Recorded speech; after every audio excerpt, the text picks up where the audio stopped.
हम बात करेंगे एमसीयू की दो स्ट्रॉन्गेस्ट सुपर हीरोज की। एक तरफ है हमारी चमचमाती चिड़िया कैप्टन मार्वल और वहीं पर उसके सामने एमसीयू का इटरनल यानी कि इकारिस। अब ये दोनों एक यूनिवर्स में रहते हैं तो हो सकता है कि फ्यूचर में इन दोनों की कभी फाइट हो जाए, क्योंकि इकारिस नेगेटिव रोल प्ले कर चुका है और कैप्टन मार्वल हमेशा पॉजिटिव रोल प्ले करती है। और हो सकता है कि कैप्टन मार्वल अपनी पावर्स का दोष जमाने के लिए भी फाइट कर ले, तो हम भी इस बहती हुई गंगा में हाथ धो लेते हैं और इनकी फाइट करा देते हैं और जानेंगे कि इन दोनों में कौन है एमसीयू का स्ट्रॉन्गेस्ट सुपर हीरो। ऐसे ही औसम वीडियोस देखने के लिए हमारी वीडियो को तो लाइक शेयर एंड चैनल को सब्सक्राइब कर देना और उस पास वाले घंटे को दबा देना।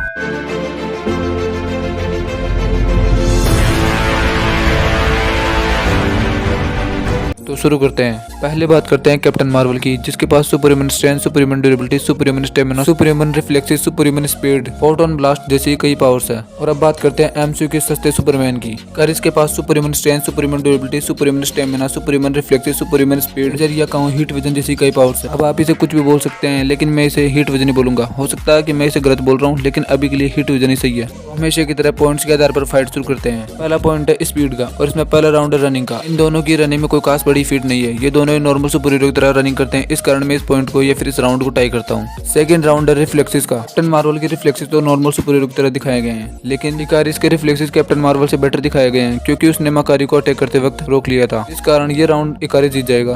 थर्ड राउंड फ्लाइंग का है और यहाँ पर मेरे अनुसार कैप्टन मार्वल बाजी मार जाएगी, क्योंकि इसकी फ्लाइंग स्पीड बहुत ज्यादा दिखाई गई है इकारिस के कंपेरिजन में। अभी स्पीड के पॉइंट पे दोनों ने एक एक राउंड जीते हैं, जिसके कारण मैं स्पीड के पॉइंट को टाई करूंगा। सेकंड पॉइंट वेपन्स का है और इन दोनों के पास कोई वेपन्स नहीं है, जिसके कारण ये राउंड भी टाई हो जाएगा। थर्ड पॉइंट फाइटिंग स्किल्स का है और कैप्टन मार्वल ने तो फाइटिंग स्किल्स की ट्रेनिंग ली है, लेकिन इकारिस के पास कोई भी ट्रेनिंग नहीं है, जिसके कारण ये पॉइंट कैप्टन मार्वल जीत जाएगी। फोर्थ पॉइंट इंटेलेक्ट का है। अब एमसीयू में तो कैप्टन मार्वल को इकारिस की तुलना में ज्यादा इंटेलिजेंट दिखाया गया है, जिसके कारण ये पॉइंट कैप्टन मार्वल जीत जाएगी। फिफ्थ पॉइंट एडवांटेज का है और मेरे अनुसार इन दोनों के पास कोई एक दूसरे के खिलाफ एडवांटेज नहीं है, जिसके कारण ये पॉइंट भी टाई हो जाएगा, लेकिन आपके अनुसार कोई एडवांटेज है तो कमेंट में बता देना। सिक्स्थ पॉइंट एक्सपीरियंस का है और एक्सपीरियंस की बात करें तो इकारिस के पास एक्सपीरियंस ज्यादा है, लेकिन बैटल एक्सपीरियंस कैप्टन मार्वल के पास ज्यादा है, क्योंकि मूवीज में कैप्टन मार्वल 2-3 फाइट्स में दिख चुकी है, लेकिन इकारिस केवल डे इवेंट से लड़ा है। कई वर्षों तक तो उसने फाइट भी नहीं की। अब देखो, एक्सपीरियंस और बैटल एक्सपीरियंस दोनों अलग अलग चीज है और इन दोनों को हमने अभी तक ज्यादा मूवीज में नहीं देखा है, जिसके कारण मैं नहीं कह सकता कि ये पॉइंट मैं किसे दूं, इसलिए मैं इस पॉइंट को टाई कर दूंगा। सेवंथ पॉइंट ड्यूरेबिलिटी का है। इकारिस के पास सुपर ह्यूमन ड्यूरेबिलिटी है। ये डेविएंट्स के कई पावरफुल हमलों को सहन कर चुका है और उन हमलों से डैमेज तो हुआ है, लेकिन ज्यादा नहीं।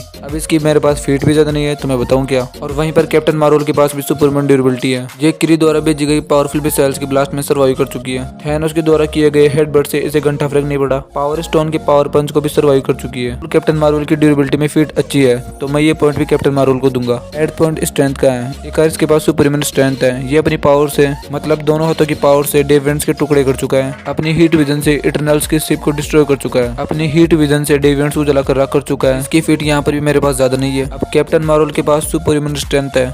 ये अपनी पावर से थैनोस को भी और पावर कर चुकी है। थैनोस के शिप को पूरी तरह से डिस्ट्रॉय कर चुकी है। क्री की आर्मी को पूरी तरह से अकेले हरा चुकी है। कैप्टन मार्वल की और भी बहुत सारी फीट्स है और इन्हीं फीट्स के आधार पर ये पॉइंट भी कैप्टन मार्वल जीत जाएगी। नाइन्थ पॉइंट स्टेमिना का है और इन दोनों के पास ही सुपर ह्यूमन स्टेमिना है। ये दोनों इक्वल है स्टेमिना में, लेकिन कैप्टन मार्वल बाइनरी फॉर्म में स्टेमिना में आगे आ जाती है, जिसके कारण ये पॉइंट भी कैप्टन मार्वल जीत जाएगी। 10th पॉइंट वीकनेस का है और इन दोनों की कोई बड़ी वीकनेस नहीं है। बस इन दोनों की छोटी सी वीकनेस ये है कि ये दोनों ही अपने अपोनेंट को कमजोर समझते हैं। अब सभी पॉइंट्स खत्म हो चुके हैं और कैप्टन मार्वल के पास 5 पॉइंट है और इकारिस के पास 0 पॉइंट्स के आधार पर कैप्टन मार्वल ये फाइट जीत जाएगी बड़े आराम से, क्योंकि उसकी फीट ज्यादा है इकारिस से। इस कारण ये फाइट कैप्टन मार्वल जीत जाएगी, लेकिन हमेशा की तरह अभी भी फाइट बाकी है। तो अब दो पॉसिबिलिटीज के आधार पर देखेंगे कि विनर कौन बनेगा। Possibility number 1, Captain Marvel without binary form versus Ikaris. इस फाइट में कैप्टन मार्वल थोड़ी बहुत टक्कर देगी, लेकिन इकारिस जीत जाएगा। Second possibility, Captain Marvel binary form versus Ikaris, और यहाँ पर कैप्टन मार्वल जीत जाएगी, क्योंकि कैप्टन मार्वल बाइनरी फॉर्म में लिटरली अनबीटेबल है। कैप्टन मार्वल बाइनरी फॉर्म में हार सकती है, लेकिन मुझे नहीं लगता है कि एमसीयू का इकारिस उसे हरा देगा। और अगर ओवरऑल मेरे ओपिनियन की बात करते हैं तो मेरे ओपिनियन में कैप्टन मार्वल जीत जाएगी इस फाइट को।